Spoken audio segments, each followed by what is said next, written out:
every man because I had the nicest clothes, the biggest cars, and the more women. And I was the best wrestler. No one has ever done it better than the Nature Boy. Diamonds are forever, and so is Ric Flair. Woo! Everyone kind of grew up watching this guy, bigger than life. He could have his fantasy world of wrestling, and he could have his little family on the side until more of the fantasy took over. Wrestling was his lady. Wrestling was his love. That was his #1 love. There's a lot of lying to himself that was going on.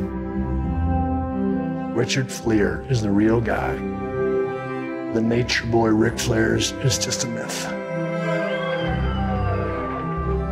You're doing so good. I live and breathe each day of my life for this business. It was something I was really good at. Then it became a disease.